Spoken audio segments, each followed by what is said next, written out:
မိန်းကလေးတွေမယူတင်တဲ့ယောက်ျားလေး၃မျိုးပြောပြမယ်ပထမတစ်မျိုးကြတော့ကိုယ်စီမှာပတ်စံခဏခဏလက်ချီတက်တဲ့ယောက်ျားမျိုးသူတို့အတုံးလိုမှာကိုယ်နာရောက်လာတတ်တဲ့ယောက်ျားတွေကိုယ်အတုံးချမဲ့ယောက်ျားမျိုးအဲ့ဒီယောက်ျားမျိုးမယူတင်ဘူးနံပါတ်2ကအမြဲတမ်းညည်းညူတက်တဲ့ယောက်ျားမျိုးသူတို့ကြည်လိုက်လို့ရှိရင်အလုပ်တယ်လုပ်တယ်မေးလိုက်တစ်ခါမှပတ်စံမရှိဘူးအမြဲတမ်းညည်းညူနေတတ်တဲ့ယောက်ျားမျိုးအဲ့ဒီယောက်ျားကိုယူမိတဲ့မိန်းမတွေကအမြဲတမ်းအပူတွေရုပ်ထွက်နေတတ်တယ်အဲ့ဒီယောက်ျားမျိုးလည်းမယူတင်ဘူးနံပါတ်3ကြတော့တော်ကီမန်းတွေယောက်ျားလေးတယောက်ကတကယ်ချစ်ပြီဆိုရင်သူ့ချစ်သူပေါ်ဒေါသမတွက်စိတ်မဆိုးဘဲနဲ့တီးခံနိုင်တယ်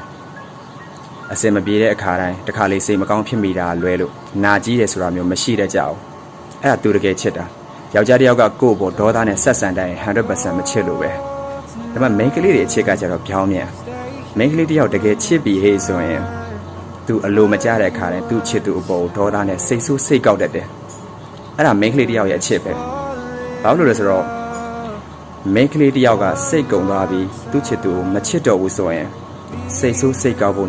မိန်းကလေးတော်တော်များလေးဘာကြောင့်အပေါ်ရန်ကောင်းတွေနဲ့ပဲတွေ့နေရတာလဲဆိုတော့ချစ်တာနဲ့ချစ်ပြတာကိုမခွဲခြားတတ်လို့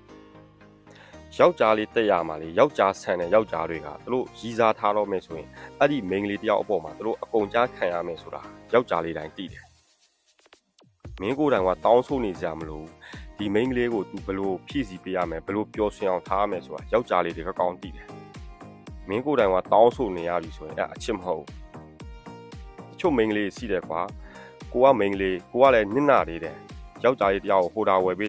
မိန်းကလေးဘက်ကပိုင်ဆိုင်ချင်ပါလိမ့်နဲ့ယောက်ျားလေးဘက်ကအမျိုးမျိုးညှင်းဆန့်နေတယ်ဆိုရင်တေးကြတယ်မင်းကသူတကယ်ချစ်တဲ့နောက်ဆုံးမိန်းမမဟုတ်လို့ပဲယောက်ျားလေးတွေကလေသူတကယ်ချစ်တဲ့မိန်းမဆိုရင်အလုပ်ကြိုးစားတဲ့သူ့ရဲ့ဘဝစီရည်အကြောင်းလေးမင်းကိုပြောပြမယ်တချို့ယောက်ျားလေးတွေဆိုရင်ကွာသူချစ်တဲ့မိန်းကလေးမှာပတ်စံတော့အပ်ထားကြတယ်သူ့ဘဝစီရည်အတွက်မင်းကိုတကယ်မချစ်တဲ့ယောက်ျားတစ်ယောက်ဟာမင်းသူ့ကိုယူမယ်လို့တပြောရှိရင်သူတို့စင်ကြီးအမျိုးမျိုးပေးမယ်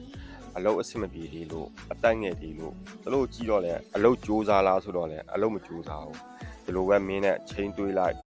ဘာမှမရှိတဲ့ချိန်မှတောင်လက်တွဲမဖြုတ်တာကိုမြတ်တာစေလို့ခေါ်တယ်ကိုယ့်ဘက်ထက်သူ့ဘက်ကိုပို့တွေးပြီးတာကိုဖေးမှမှုလို့ခေါ်တယ်